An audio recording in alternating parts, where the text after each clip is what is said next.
समाधान की क्रिया है, अशुभ क्रिया है। संयमी के पास रहोगे वो तुमको जागृत रखेगा।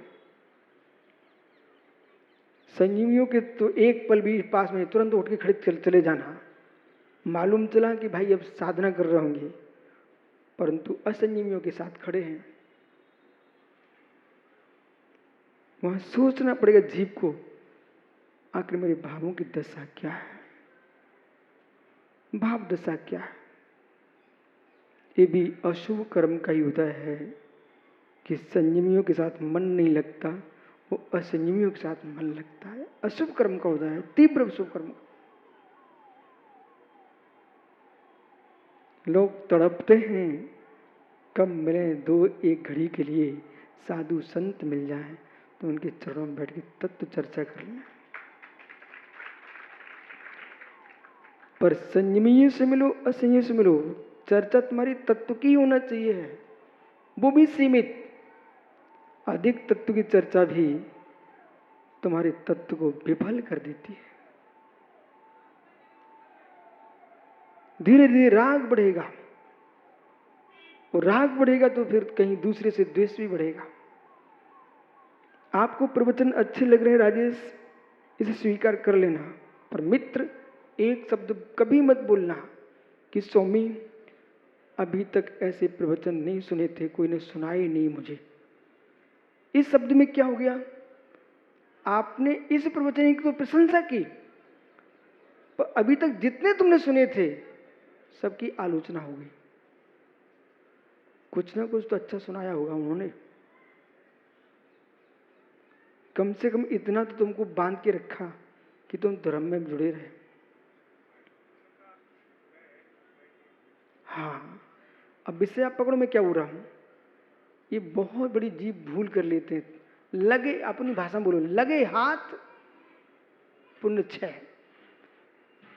कि आप ये कह रहे थे हे प्रभु, हे वर्धमान महावीर, आप मुझे मिले, मेरा भाग्य है, तो उससे और इसके आगे तुम स्तुति कर लेते ना महावीर की। पर आप जैसा देव दुनिया में मैंने देखा ही नहीं है, सारे देव तो समझ में नहीं आते, आप ही एक बहुत बड़े देवता हो। अरे मित्र, इतना समय तुमने दूसरे देवों को अदेव देखने में क्यों लगा रहे हो? तुम महावीर को ही अच्छे से देखो ना। विषय पढ़ो, मैं क्या बोल रहा हूं। है मित्र, यदि आपको अपना पिता अच्छा लगता बेटा, अपने प्रशंसा की करो अपने पिता की, लेकिन दूसरे प्रजा की निंदा करके लगे हाथ कर्म का अशुभ आश्रय क्यों कर रहे हो? मैं ये सिखा रहा हूं आपको। ये बहुत बड़ी भूल है जीव की, बहुत बड़ी भूल।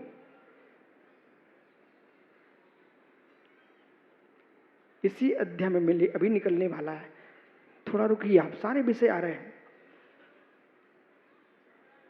न तो अधिक किसी की प्रशंसा करो, निंदा तो करनी नहीं है। गुरु देख के ही प्रशंसा करना, तुरंत प्रभावित होकर प्रशंसा भी मत करना किसी की। आज वे ऐसे थे, कल वे उल्टे दिखे, तो आपको बहुत खेद होगा। इसलिए मित्र, जैसे जैसे वैद्य पुराना होता है उसे विश्वास बढ़ता जाता है, ऐसे साधु पुराना होता है उसे विश्वास बढ़ता चला जाता है। यानी बराबर पुराने वैद्य पर लोगों का विश्वास बहुत ज्यादा होता है, पुराने अध्यापक पर बहुत विश्वास रखते हैं। इस प्रकार से ईर्यापद क्रिया, वो ईर्यापद के निमित्त से होने वाली क्रिया को ईर्यापद क्रिया कहते हैं। भूमि को देख के चलना चाहिए था, बिना देखे घूम रहे हैं। हे मित्र, पता नहीं कितने जीवों की विराधना चल रही है, ये ईर्यापद की क्रिया है।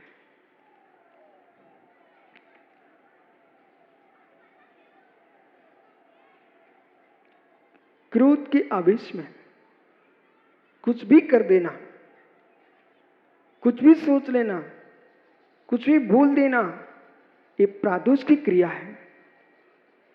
और प्रदुष्ट से तो उद्गमा, और दुष्टता से युक्त होकर के उद्यम करना ये काय की क्रिया है। ये सब अशुभ क्रिया है। हिंसक दान मित्र, किसी ने फरसा मांगा, कुल्हाड़ी मांगी, फावड़ा मांगा, रस्सी मांगी, ये तो पता करो क्यों मांग रहा है। माचिस मांगी, अपने कार्य के लिए तुम कर ही रहे हो, पर भदौरिया जी आपने समझा साग बना रहा होगा, सो हंसिया लेके गया, उसने मित्र एक मयूर को मार करके सेक दिया, किसी खरगोश को पकड़ के छील दिया। मित्र, ऐसे उपकरण भी किसी को नहीं देना चाहिए जिससे हिंसा की संभावना हो। अब सोचो कितनी कितनी बातें जैन दर्शन में लिखी हैं। एक जमाना था, विशिष्ट धर्मात्मा जी, मैंने देखा है, माचिस नहीं बेचते थे, अपनी दुकान पर बीड़ी सिगरेट भी नहीं रखते थे, यहाँ तक कि सोडा साबुन भी नहीं रखते थे। बोले क्यों? हम इसको बेचेंगे, ये प्रयोग करेगा तो जीवों की हिंसा होगी।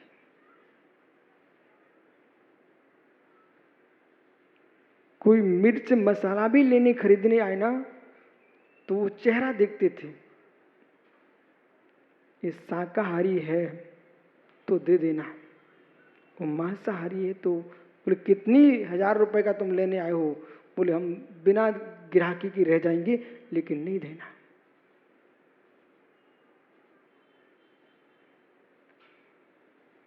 जीवन जीने के लिए द्रव्य कमाना, पर द्रव्य के पीछे धर्म को लुटा देना, ये मित्र कहाँ की बात है?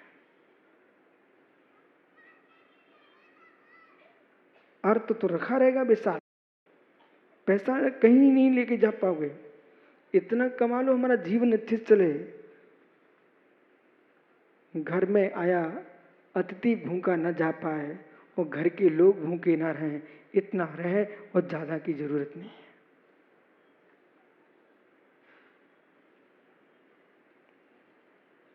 तो हिंसोपकरण, हिंसा के उपकरण देना, ये हिंसा अधिकरण की क्रिया है। दुखोत्पत्ति प्रताप की क्रिया, दूसरे के मस्तिष्क संताप उत्पन्न होना, ऐसा क्रिया करना, दूसरा क्लेश को प्राप्त हो, स्वयं क्लेश को प्राप्त हो, ये प्रताप की क्रिया है। आयु इंद्रिय निस्वार्थपण विलोक करना, किसी के प्राणों का वियोग हो जाए ऐसा कार्य करना, ये प्राणातपात की क्रिया है।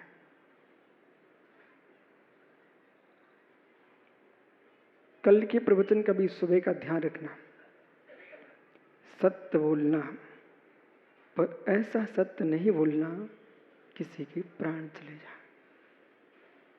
मित्र, वर्तमान में अधिकांशतः जितने धर्म की हंसी कराई है,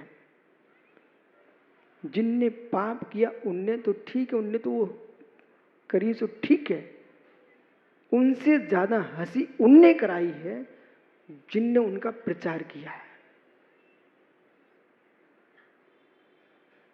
अरे कोई व्यक्ति गाड़ी का टायर खराब हो रहा है, सुधरने लाके तब तक खूब थिरका लगवाओ, खूब टू घिस घिस के उसमें पट्टी लगवाओ, क्या लगाते? स्लोचन, ठीक है? चाहे साइकिल का टायर हो तो बस का कोई का टायर हो, जोड़ जोड़ के थिकरा लगा चलाओ। जब बिल्कुल वह संभावना ही नहीं है बचने की, तो फिर क्या तुम ऐसे पकड़ के टांग के घूमते हो कि टायर फट गया, टायर फट गया, टायर खराब हो गया, इसमें समय बर्बाद करोगे? उठा करके कचड़े में डालोगे, अथवा अथवा ओ कबाड़ खाने में कबाड़ी को पकड़ा दोगे। ऐसे मित्र साधक साधना के मार्ग पर चल रहा है, परिणाम उसके ऊंचे नीचे हुए हैं, उसको प्रायश्चित देके शुद्ध करो। और प्रायश्चित लेके शुद्ध होने ही नहीं चाह रहा है मित्र, विपरीत वृत्तो माध्यस्थ भावम, लेकिन हम उसको पकड़ करके हल्ला करें, इससे तो हमारे धर्म के प्रति लोगों की अश्रद्धाएं बढ़ रही हैं। बदौलत देखो ना, आप किसी भी गली से निकल जा, आजकल लोग यही कहते, भैया अब क्या है, हम गृहस्थ जेल में जाएं सो कोई बात नहीं थी, अब तो बड़े बड़े साधु संत पहुंच रहे हैं। इससे क्या हो रहा है, कितने धर्म की अवमानना हो रही है, लोगों की श्रद्धाएं टूट गई। जो बच्चे तुम्हें यहाँ बैठे दिख रहे हैं ना, ये चमत्कार मानो, इस कलयुग का चमत्कार है कि यहाँ युवा बैठे हैं। और इन युवाओं को पागल मत समझो। जैसे आप प्रौढ़ वृद्ध आपस में बतियाते हो ना, ये लोग भी आपस में बातें करते हैं, बोले भाई जाए तो जाए क्यों फिर हम उनके पास, ऐसी भाषा बोलते हैं लोग भी। इसलिए किसी से भूल हो जाए, चाहे वर्तमान काल हो, चतुर्थ काल हो, सतयुग क्यों ना हो, हर युग में मित्र वाहन चले तो गिरे भी हैं, परंतु पहले के लोग ज्ञानी थे। बैलगाड़ी भी टूट गई है, किनारे रखो दूसरी खड़ी करो, तो उसका प्रचार नहीं करते थे। इसलिए तुमको देखा शास्त्रों में प्रशंसाएं लिखी मिलती है। उसी बात की चर्चा होती है जिससे बुद्धि का विकास हो, धर्म का विकास हो और श्रद्धा का विकास हो। उन बातों को छोड़ देना चाहिए। आप स्वयं से लगाइए, स्वयं से। तुम्हारे कितने भाव ऊपर नीचे होते हैं, उनको तो तुम किसी से नहीं कहते हो। एक शिखर जी की यात्रा करके आ गए तो 50 लोगों से बोलते हम सब में शिखर होके आए, यात्रा करके आए हैं, अच्छी वंदना हो गई। अरे ऐसी बातें करना पड़ेगी, इससे ज्ञानी आदमी का विकास हो। बाकी बातें डालो कचड़े में।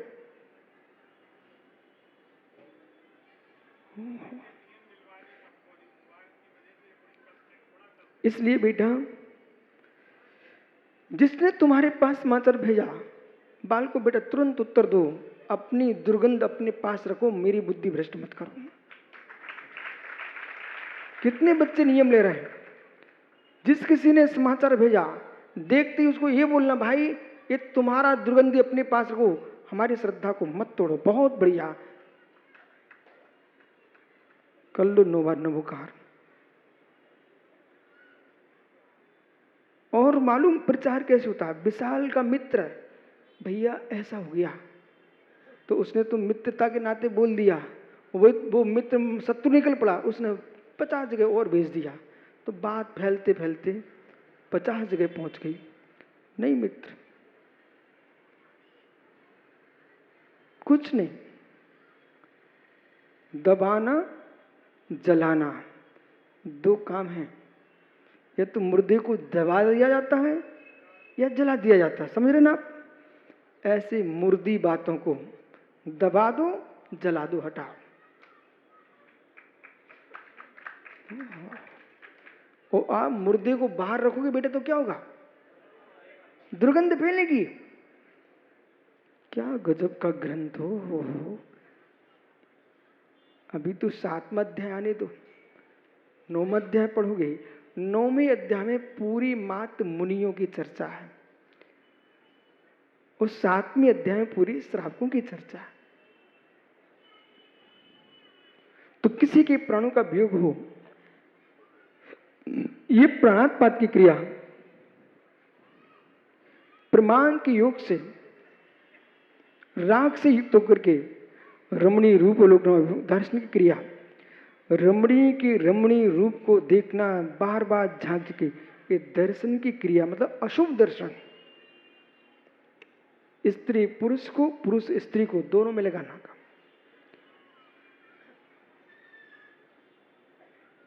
प्रमाण के योग को होकर के किसी के शरीर का स्पर्श करना,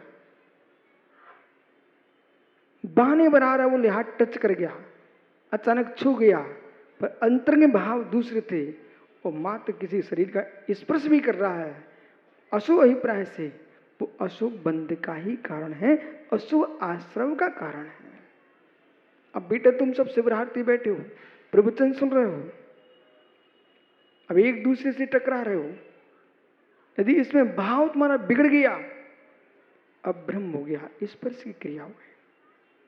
वो स्थान है तो व्यवस्थित ऐसे बैठो, किसी शरीर से स्पर्श होने ही नहीं चाहिए।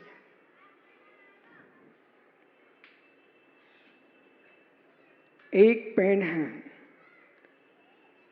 एक वस्त्र आपके पास है, वो अभी फटा नहीं है, फिर भी बदलते जा रहे हो, नई नई वस्तु ग्रहण करते जा रहे हो, नई नई सामग्री जुड़ाते जा रहे हो, पुरानी कोई प्रयोग करेगा नहीं और तुम नई पर नहीं रखोगे तो आखिर में वस्तु तो उतनी है। किसी गरीब के साथ जब खपत बढ़ जाएगी और तुम छुपा के रखोगे तो मित्र बाजार के दाम बढ़ेंगे तो गरीबों को अंतराय पड़ेगा कि नहीं पड़ेगा?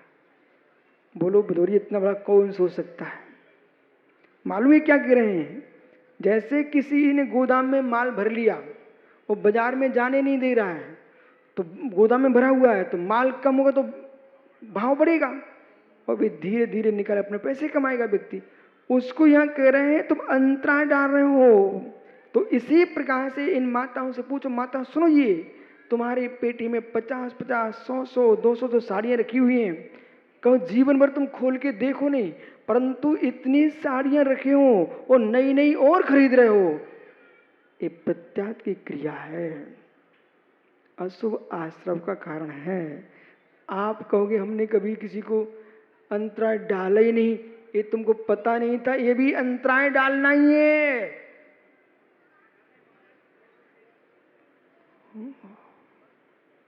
अब माता जी बन गई सो अंतराय आने लगे। बोले स्वामी हमने जीवन भर दान दिए थे, हमको अंतराय कहां से ना लगे?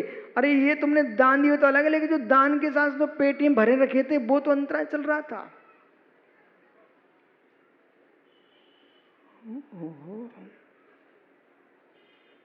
बहुत सारे जीव तो इस जैन दर्शन को मानने वालों की संख्या मालूम कम क्यों हो गई? इसमें ये भी हेतु है, इतना कठिन धर्म है, इतनी सूक्ष्म व्याख्या है, लोग समझ नहीं पाए और सहन झेल नहीं पाए, सुबह बदल गए। जबकि नगर के नगर इसी प्रांत में घूमो, बरासों क्षेत्र नहीं, बरासों के चारों तरफ जो पर्वतमाला है, मिट्टी के टीले और बीहड़, इनमें घूमने जाओ ना तो प्रतिमा मिल जाती है, भगवान की प्रतिमा मिल जाती हैं। ये कहाँ से मिल रही है? ये पूरे क्षेत्र में जैनत्व जैन छा हुआ था। आखिर में बरासों जो बड़ा मंदिर है टीले पर, भदौरिया जी मालूम हो, भदौरिया जी का मंदिर है टीले पे जो मंदिर है ना, वहां पर भदौरिया ठाकुर साहब की वो थी गढ़ी, वो पूरी गढ़ी वो मंदिर को देके गए।